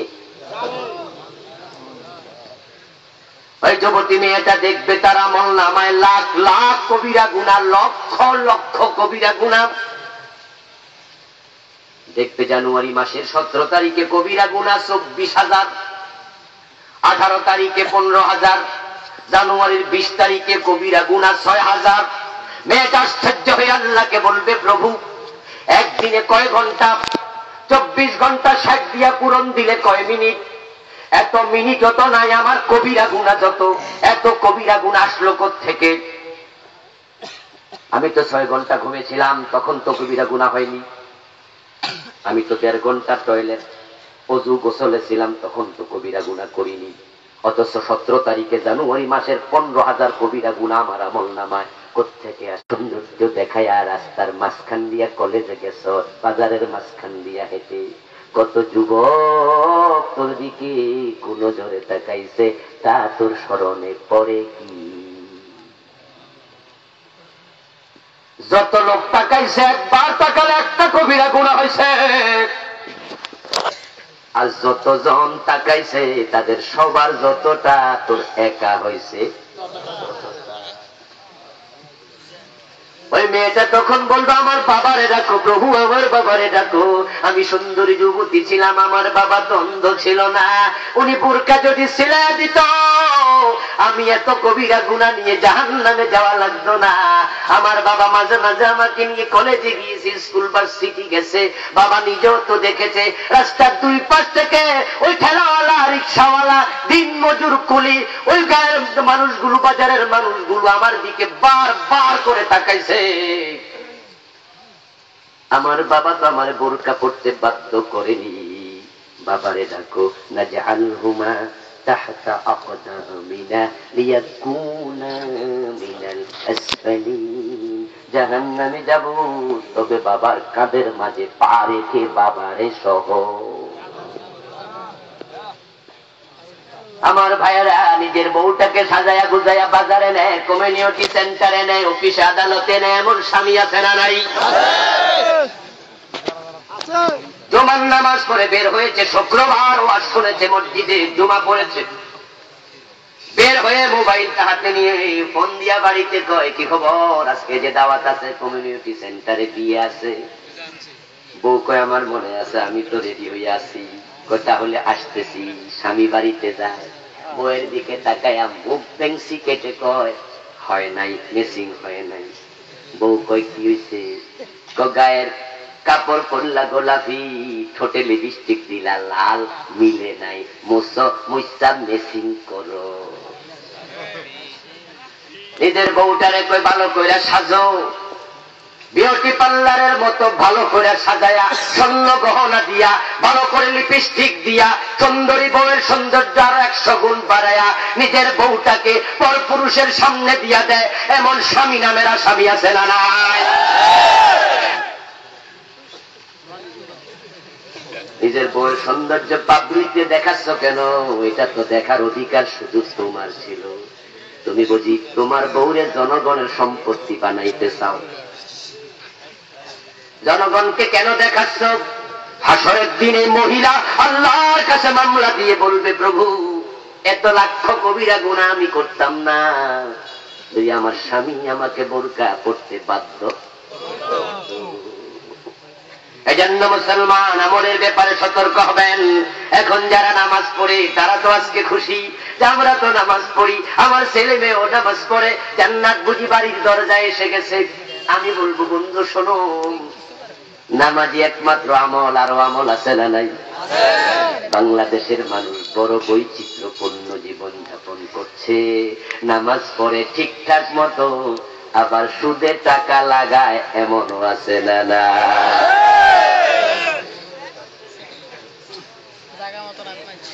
সুদে টাকা লাগা নামাজ পড়ে আবার ফাইল সিগনেচার করে না, ঘোষ না দিলে, এমন আছে না নাই?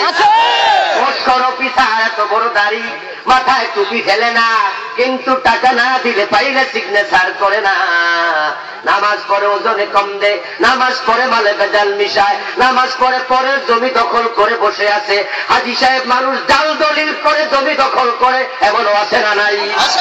নামাজ পড়ে শুধুমাত্র নামাজ না, ইমামের পিছনে দাঁড়ায় নামাজ পড়ে, এলাকার বিচারক, মসজিদের সেক্রেটারি, সভাপতি বিচার করতে গেলে ঘুষ খাইয়া বিচার উল্টায়া দেয়, এমনও পাওয়া যায়।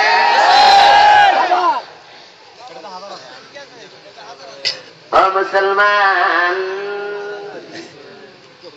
নামাজ পড়ে আবার সুখা জিজ্ঞাসা করলে মুস্কি হাসি দিয়া কয় শোনো, হাদিসে পাইছি নামাজ জান্নাতের চাবি। তো নামাজ যদি ঠিকঠাক মতো পড়ি তাহলে জান্নাত ঠেকায় কে? অথচ অন্য হাদিস তো আছে লাইসা বিমিফতাহিন ইল্লা ওয়া লাহু আসনান। ও মুমিনেরা, এমন কোন চাবি নাই যেই চাবির দাঁত থাকে না। দাঁত যদি না থাকে চাবি দিয়ে তালা খোলে না। শুধু নামাজ দিয়া জান্নাতে যাওয়া যাবে না, অন্য আমলগুলো করতে হবে। যদি নামাজ পড়ো হারাম খাও, এই নামাজ নামক চাবি দিয়া জান্নাতের তালা খুলবে না। আল্লাহ রাসূল সাল্লাল্লাহু আলাইহি ওয়াসাল্লাম বলেন, লা ইয়াদখুলুল জান্নাতা লাহমুন নাবাতা মিনাস সুহুত ওয়া কুল্লু লাহমিন নাবাতা মিনাস সুহুত ফাকানাতিন নারু আওলা বি। যে দেহটা হারাম খায়া মোটা তাজা হয়, ওই দেহকে আল্লাহ জান্নাতে ঢুকতে দেবেন না। আউযুবিল্লাহ। সুদে টাকা লাগায়া টুপি মাথায় দিয়া আপনি মুত্তাকি সাজতেছেন। ও বন্ধু, মুত্তাকি সেজো না, মুত্তাকি হও। নামাজি সেজো না, নামাজি হও। হাদিসে পাওয়া যায়, মান আকালা দিরহাম রিবা ওয়া হুয়া ইয়ালামু আন্নাহু আশাদ্দু মিন 36 জিনা। যে ব্যক্তি জেনে শুনে 1 টাকা সুদ খায়, তার আমলনামায় 36 বার জিনার গুনাহ লিখে দেয়া হয়। জেনে শুনে 1 টাকা সুদ খেলে 36 বার জিনার গুনাহ যদি হয়, ক্যালকুলেটর নিয়ে এবার হিসাব করো দোস্ত। 1 টাকা সুদ খেলে 36 বার জিনার গুনাহ, 100 টাকা সুদ খেলে 3600 বার জিনার গুনাহ, 1000 টাকা সুদ খেলে 36,000 বার জিনার গুনাহ হয়। ও বন্ধু, যে সমস্ত মেয়েরা টাকার বিনিময়ে ইজ্জত বেচে, আমাদের দেশে তাদেরকে আমরা বলি পতিতা। ওই পতিতা মারা গেলে ইমাম তার জানাজার নামাজ পড়াতে রাজি হয় না। বলো তো জাহান্নামের কি, এর আবার কিসের জানাজা? চরিত্রহীন মেয়ে, তার আবার কিসের জানাজা? তার বাচ্চা যদি বড় হয়, কেউ তার বাচ্চা বিয়ে করাতে চায় না। যারও সন্তান, তার বাবার পরিচয় নাই, তারে বিয়ে করায় কে? ওকে দেখলে আমরা থুতু দেই, নিকৃষ্ট ঘৃণা করি। কিন্তু একজন পতিতাও তো তার জীবনে 36,000 বার জেনার বয়স পায় না। তো পতিতাকে দেখলে এত ঘৃণা করলেন, থুতু দিলেন, অথচ নিজেই তো টুপি মাথায় পাঞ্জাবি গায়ে দিয়া সুদে টাকায় লাগায় পয়সা রইলেন। আওলাদ চাইলে টাকা পাওয়া যায় না, সুদে চাইলে নিয়ে কুলানো যায় না, ঠিক না? আওলাদ চাইলে আরে ভাই একবার তো হাত খালি নাই নাই, আর সুদে চাইলে কয় কত লাগবে? 1 লাখ আমার আছে, আর 1 লাখ আমার খালতো বোনের, আর 1 লাখ স্বাস্থ্য ভাইয়ের। টাকা নেন, পুরানো যাবে না, নিতেই থাকবেন, দিতেই থাকবে। ও ভাই আমার, পতিতাকে দেখলে যদি থুতু দেয়া লাগে, যারা সুদ খাচ্ছে তাদেরকে স্যান্ডেল দেয়া দরকার আছে না? কিন্তু আমাদের দেশে আমরা কি করি? যার পেট যত বড় তার সালাম তত বেশি। হাদিসে পাওয়া যায়, ইন্নালির রিবা 73 বাবা আইসারুহা আইয়ানকিহার রাজুলু উম্মাহু। সুদ খেলে 73টা গুনাহ হয়, তার মাঝে সবচেয়ে ছোট গুনাহ হলো নিজের মায়ের ইজ্জত নষ্ট করা। আমার ভাইয়েরা, সাবধান হয়ে যান, সুদ ছেড়ে দেন, সুদ ছেড়ে দেন। মেরাজে যাতে রাসূল জাহান্নাম দেখতে গেলেন, রাসূল বলেন, সাফারতু লাইলাতান উসরিয়া বি আলা কওমিন বুতুনুহুম কাল বুয়ুত ফিহাল হায়াত তুরা মিন খারিজি বুতুনিহিম। আমি যাচ্ছিলাম জাহান্নাম সফরে, দেখতে পেলাম একজন লোক, একজনের পেট 3 তলা বিল্ডিং এর মতো বড়। কাল বুয়ুত, বুয়ুত শব্দটি বাইতুন শব্দের বহুবচন। কয়েকটা বাড়ি, কয়েকটা ঘর এক জায়গায় হলে যত বড়, একটার পেট হলো বড়। ফিহাল হাইয়াতু, ওই পেটের মাঝে অজগর সাপ সবল দিচ্ছে, খাবলিয়ে খাবলিয়ে মাংস ছিঁড়ে ফেলতেছে।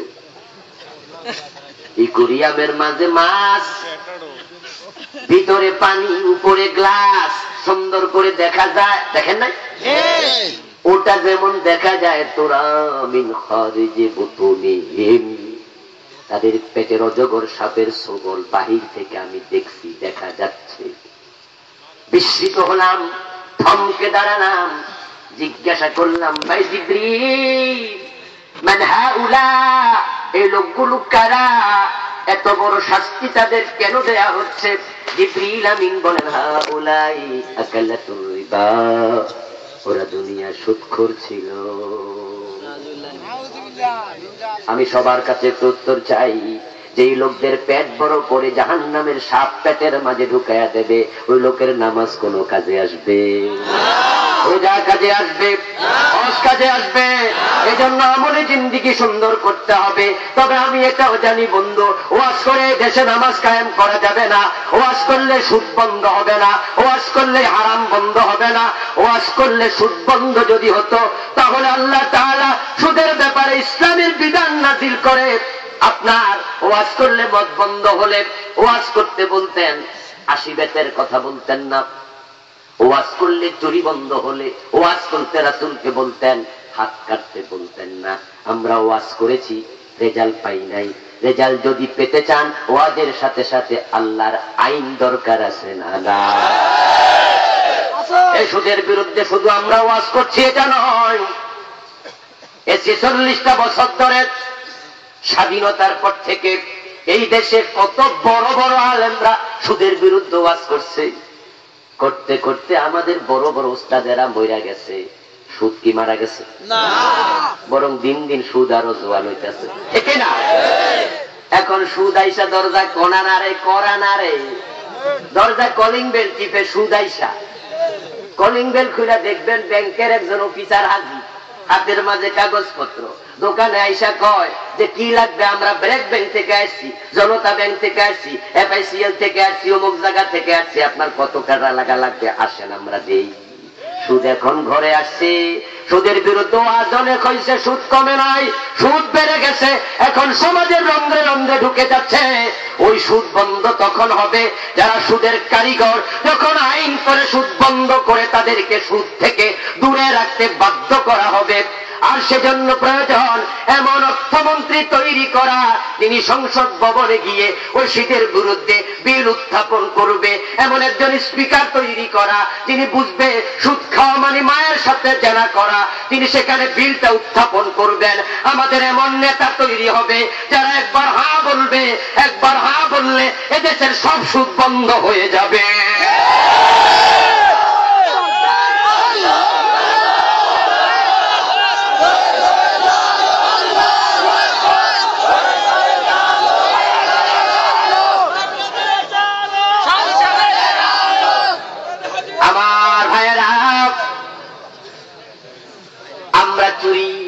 দেশে দেখেছি চুরি ছিল, চুরি আছে এখনো, ঠিক না? চুরির বিরুদ্ধে আলেমরা কত ওয়াজ করছে, কোনো কাম হয় নাই। ও আমার ভাই, কেমনে কাম হবে? মানুষের আইন, মানুষের আইন দিয়ে চুরি বন্ধ হতে পারে না, পারে না, পারে না। ওয়াজ নসিহত দিয়ে এগুলো সম্ভব না। যদি ওয়াজ করলে চোর ভালো হতো, তাহলে আল্লাহ কোরআনে বিশ্ব নবীকে বলতেন, যখন চোর ধরা পড়বে তখন তারে ধইরা 10 মিনিট ওয়াজ করে ছেড়ে দিয়েন। আচ্ছা, বিশ্ব নবীর চেয়ে ভালো ওয়াজ কেউ জানে? বিশ্ব নবীর মুখের তাসিরের চেয়ে ভালো তাসির কারো আছে? আল্লাহ বলতে, হে রাসূল সাল্লাল্লাহু আলাইহি সাল্লাম, চোর ধরে একটু ওয়াজ করবেন 10 মিনিট 12 মিনিট, তারপরে ছাইরা দেন। কিন্তু আল্লাহ ওয়াজের কথা বলেন নাই, তিনি বলছে চোর ধরে হাত কেটে দেন। আর আমার রাসূল বলছে আমার মেয়ে ফাতেমা চুরি করলে তার হাত রাসূল কেটে দেবেন, ঠিক কিনা? আমাদের দেশের নেতা বড় শখ করে দেশটা স্বাধীন করছে। ও বন্ধু, যারা মুক্তিযোদ্ধা তারা দেশের শ্রেষ্ঠ সন্তান।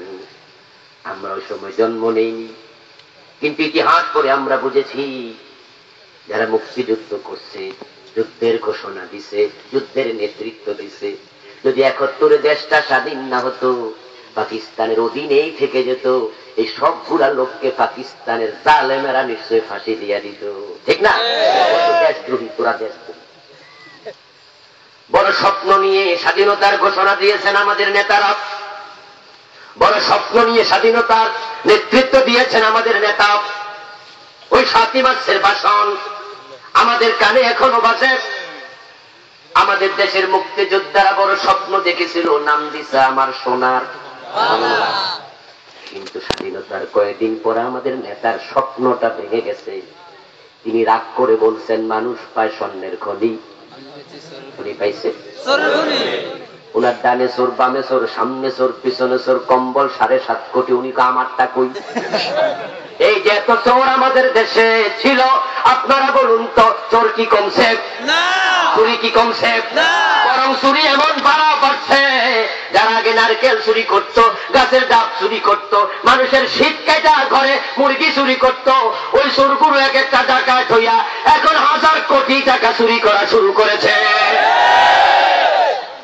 আমরা যখন ছোট ছিলাম তখন আমরা শুনতাম যারা স্কুলের বিল্ডিং বানায়, হাই স্কুল, প্রাইমারি স্কুলের কন্ট্রাক্টর ছোট ছোট বিল্ডিং বানাইতো, ব্রিজ বানাইতো, তখন আমরা পাবলিকের মুখে শুনতাম যেখানে রড লাগবে 10 টন, সেখানে কন্ট্রাক্টররা নাকি দিত 6 টন, 7 টন, বাকিটা ওরা খাইয়ালা।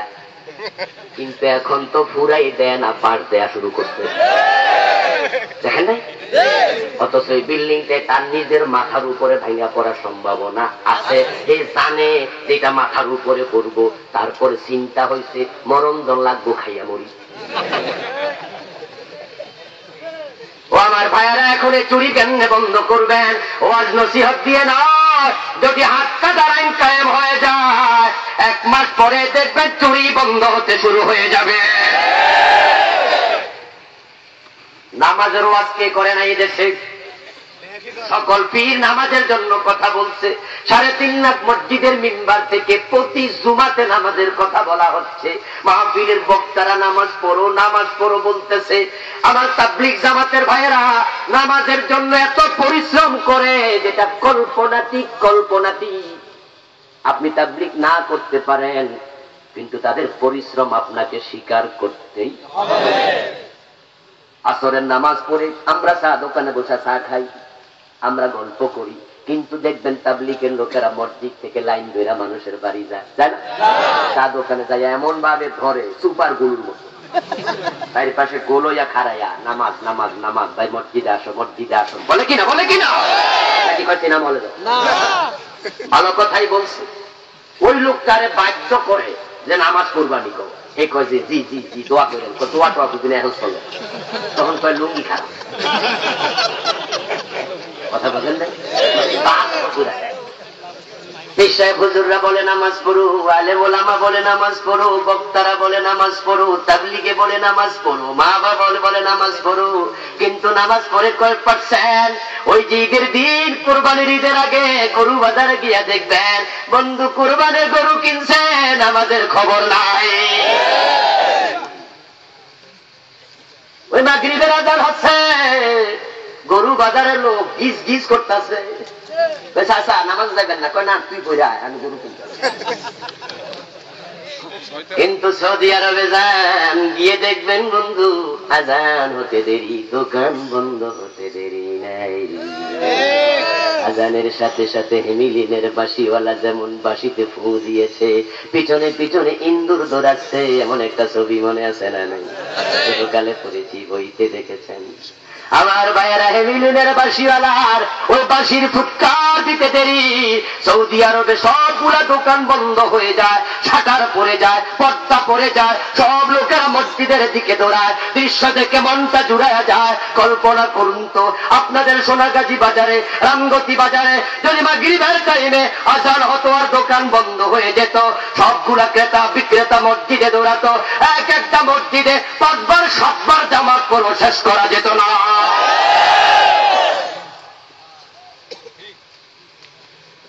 বন্ধু, এই জন্য ইমাম আবু হানিফা, শাফি, মালিক, আহমদ ইবনে হাম্বল রাহিমাহুমুল্লাহ সব ইমাম একমত, যদি কোনো বালেগ নামাজ না পড়ে তাকে জেলে দাও। আল্লাহ তাআলা সূরা হাজে বলেছেন, আল্লাযীনা ইম্মাক্কান্নাহুম ফিল আরদ আকামুস সালাহ ওয়া আতাউজ যাকাহ ওয়া আমারু বিল মা'রুফ ওয়া নাহাউ আনিল মুনকার জিকির। আমি যখন কোন এলাকায় কোন মুসলমানের হাতে ক্ষমতা দেব, মুসলমানকে শাসক বানাবো, তখন মুসলমান শাসকের 4টা দায়িত্ব আমি আল্লাহ দিয়ে দিলাম।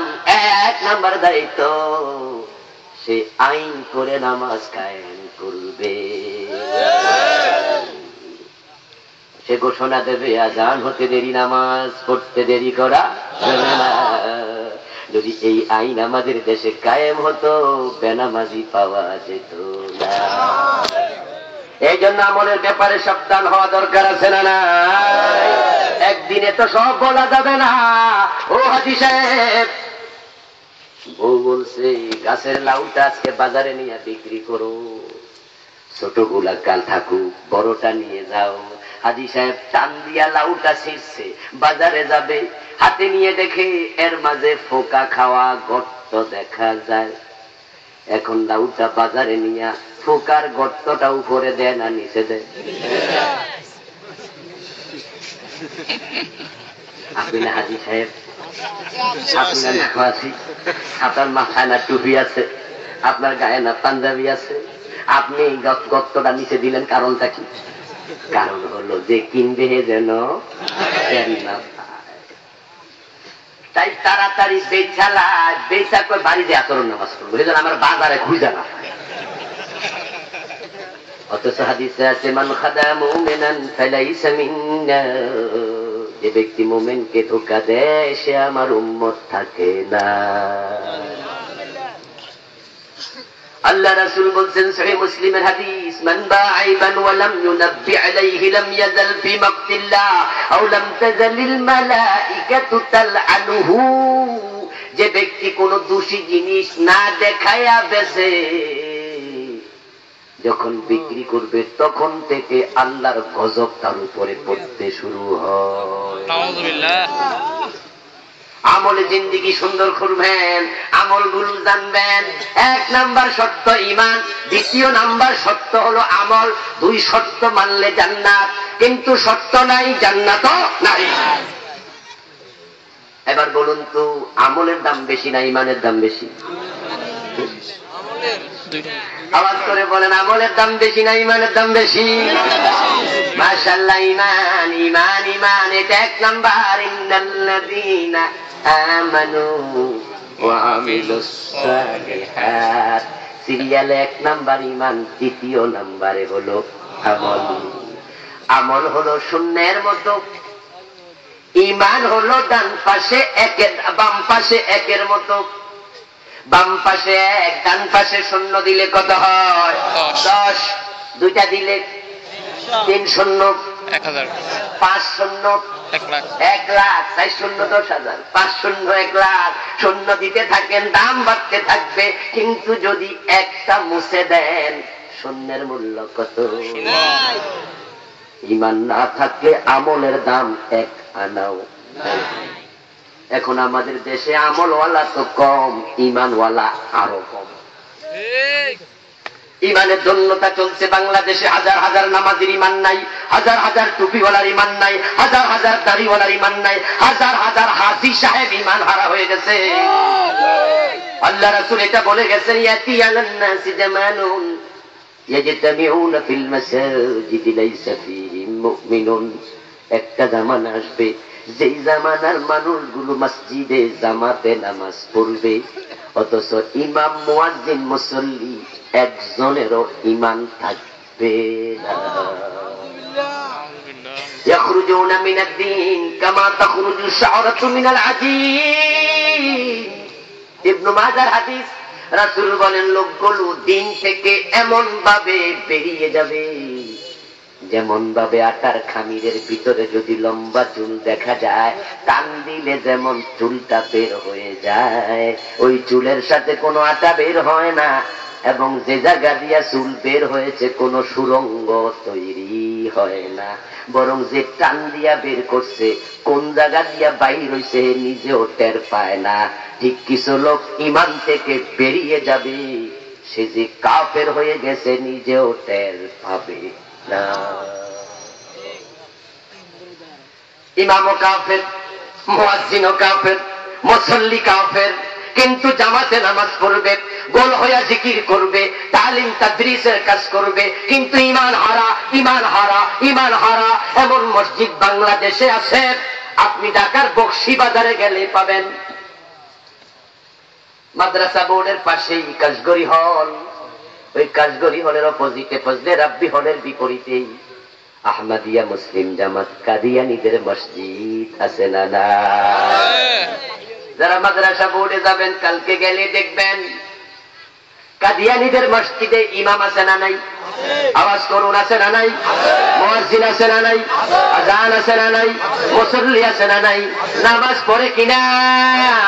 5 ওয়াক্ত পড়ে আপনাদের মতো রোজা রাখে, টুপি মাথায়, পাঞ্জাবি গায়ে, দাড়ি আছে, পাগড়ি আছে, মেসওয়াক আছে, সব আছে, যাকাত দেয়, হজ করে, সব আছে। কিন্তু বলুন তো কাদিয়ানী মুমিন না কাফের? তামাম দুনিয়ার সব হক্কানি আলেম একমত কাদিয়ানী কাফের।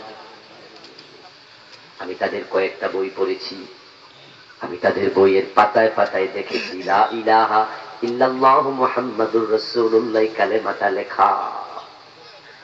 এবং ঢাকার বকশীবাজারে যে মসজিদটার কথা বললাম, আপনি রাস্তা থেকে দেখবেন মেহরাবের পিছনে বড় বড় অক্ষরে লেখা লা ইলাহা ইল্লাল্লাহু মুহাম্মাদুর রাসূলুল্লাহ।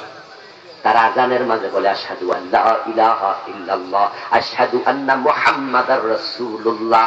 যেই কালেমা পড়ে কাফের মুসলমান হয়, ওই কালেমা তারা সারাদিন বারবার পড়ে। কিন্তু তামাম দুনিয়ার আলেম বলে কাদিয়ানী কাফের। যদি কোনো কাদিয়ানী মারা যায়, মুসলমানের গোরস্থানে তারে আপন করাও জায়েজ নাই। কিন্তু কেন? কিন্তু কেন? কারণটা জানা দরকার আছে না? কাদিয়ানীকে কাফের বলে আমি মজা নিতে চাচ্ছি না। ও বন্ধু, নবীদের দায়িত্ব মানুষকে কাফের বানানো, না কাফেরকে মোমেন বানানো। আমরা কাদিয়ানীকে কাফের বইলা বাইর করে দিয়া লাভটা আমাদের কি? ওদেরকে ফতুয়া দিয়ে আমি মজা নিচ্ছি না, বরং আমি আপনাকে বুঝাচ্ছি অমুকের দাদার ক্যান্সার হয়েছে। ওই খবর আপনি যখন শুনবেন তখন আপনি বুঝবেন এই ক্যান্সার যদি আপনার হয়, তার দাদার মতো একই বিপদ। কাদিয়ানী কোন কারণে কাফের হলো? দাড়ি টুপি পাঞ্জাবি পাগড়ি নামাজ রোজা নিয়ে। ওই কারণ যদি আপনার ভিতরে পাওয়া যায়, একই ফতুয়া আপনার ক্ষেত্রে প্রযোজ্য হবে। কাদিয়ানী কাফের হওয়ার একটা মাত্র কারণ, এটা হলো তারা কোরআন সবটা মানে, কিন্তু 4টা অক্ষর মানে না। কয়টা অক্ষর? খা আলিফ তা মিম খাতামান নবিয়্যিন। তারা বিশ্ব নবীকে বড় নবী মানে, বড় রাসূল মানে, কিন্তু শেষ নবী মানে না।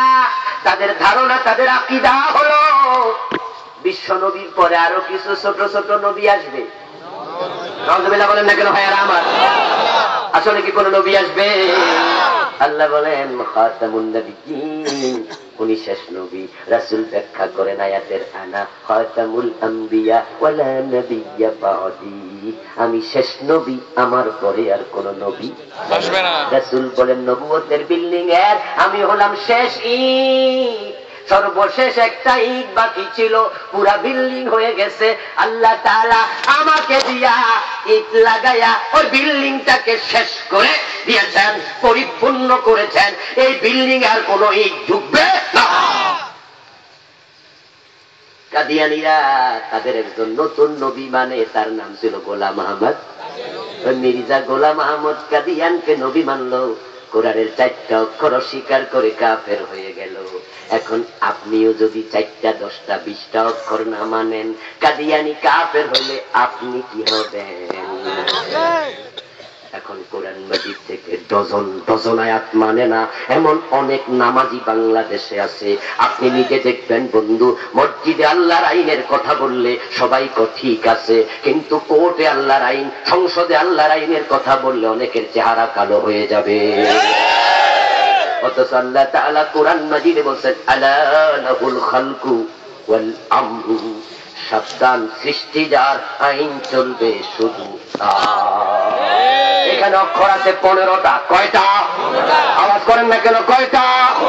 আলা লাহুল খালকু ওয়াল আমরু, সাবধান, সাবধান মুসলমান, ইমান হারা হইও না। সৃষ্টিদার, আইন চলবে শুধু তার। একটু বলুন তো সৃষ্টিকার আল্লাহ, আওয়াজ করেন সৃষ্টিকার আল্লাহ, আইন চলবে কার আল্লাহ। কিন্তু চলছে তো চলছে ব্রিটিশ আইন, ব্রিটিশ আইন, ব্রিটিশ আইন। আল্লাহ কই চোর ধরে হাত কাটো, আর আমাদের আদালত বলে চোর ধরে জেলে দাও। অথচ বিশ্বনবী যখন মদিনার 10 বছর প্রেসিডেন্ট ছিলেন, উনি মদিনা চালাইছেন আল্লাহর আইনে না নিজের আইনে? আবু বকর, ওমর, ওসমান, আলী কোন আইনে চালাইছে? হযরত ওমর অর্ধ দুনিয়া চালিয়েছেন কার আইনে? কবি নজরুল বলেছেন, অর্ধ পৃথিবী করেছো শাসন, দুলারে তখ্তে বসে, খেজুর পাতার প্রাসাদ তোমার বারে বারে গেছে খসে। আজকের ইটালি তৎকালীন রোম সাম্রাজ্য, ওমরের সময় বিজয় হয়েছে, পারস্য ইরান বিজয়ী হয়েছে, বাহরাইন বিজয়ী হয়েছে, অর্ধ পৃথিবীতে কালেমার পতাকা উড়েছে। হযরত ওমর অর্ধ দুনিয়া কোরআন দিয়ে চালাইছে। ওই কোরআন আমাদের কাছে আছে না নাই? ব্রিটিশ আইনে কেন চলবে? ব্রিটিশরা তো কাফের, মুসলমান কাফের সাপোর্ট করলে মুসলমান থাকা যায় না।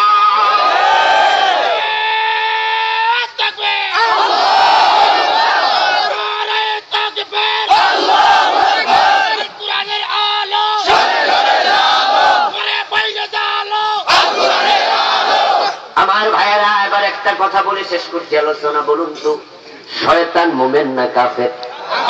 আওয়াজ করেন। কোরআনে আছে না নাই? আবা ওয়াস্তাকবারা ওয়া কানা মিনাল কাফিরিন। আল্লাহ বলে শয়তান কাফের। এবার একটু সাহস করে বলেন তো দেখি, এলেম কালাম যাদের আছে, শয়তান আল্লাহর কয়টা আইন মানে নাই? কথা বলেন কয়টা? সে আইনটা কি ছিল? নামাজ। আদমকে সিজদা করো, ঠিক না? শয়তান আল্লাহর একটা আইন লঙ্ঘন করার সাথে সাথে কি হয়ে গেল? আচ্ছা, এই আইন লঙ্ঘনের আগে কি শয়তান কাফের ছিল? বরং সে শুধু মুমিন নয়, সে ফেরেশতাদেরও ওস্তাদ ছিল। লক্ষ লক্ষ বছর ইবাদত করেছিল, ঠিক না? কিন্তু আল্লাহর একটা আইন মানে নাই, ঈমান থাকলো না, কাফের হয়ে গেল। আল্লাহ আদমকে সিজদা করো, শয়তান কই না না, আমারে আগুন দিয়ে বানাইছেন, তাকে মাটি দিয়ে বানাইছেন, আমি কেন সিজদা করব? আল্লাহর কথা মানে নাই, অহংকার করেছে, সাথে সাথে কাফের হয়ে গেছে। এখন আল্লাহ যেই কোরআনে বলছে আদমকে সিজদা করো, এই কোরআনে বলছে জেনা করলে 100 বেত লাগাও, আছে না নাই? চুরি করলে হাত কেটে দাও, আছে না নাই? কয়দিন কাটছেন? কয়দিন বেত লাগাইছেন জেনাকারীকে? মদ খাইলে 80 বেত লাগাও, হাদিসে আছে না নাই? কয়দিন লাগাইছেন? এত আইন বাদ দিলেন, অথচ ওমর নিজের ছেলেটাকেও সারে নাই। মদ্যপানের অপরাধে প্রিয় পুত্রকে নিজ করে মেরেছ তোমরা, মরেছে পুত্র তোমারই চোখের পরে। আমরা যখন ডজন ডজন আইন বাদ দিলাম, সকালবেলা ঘুম থেকে উঠে নামাজে দাঁড়ায় আউযু বিল্লাহি মিনাশ শাইতানির রাজীম বলি, হে আল্লাহ অভিশপ্ত শয়তান থেকে আশ্রয় চাই। শয়তান তখন দূরে দাঁড়ায় দাঁড়ায় মুস্কি হাসে আর কয়, কে কারে অভিশপ্ত কয়, কে কারে অভিশপ্ত কয়? আমি আল্লাহর একটা আইন না মাইনা যদি অভিশপ্ত হই, তোরা ডজন ডজন বাদ দিয়া তোরা আমারে কি কর?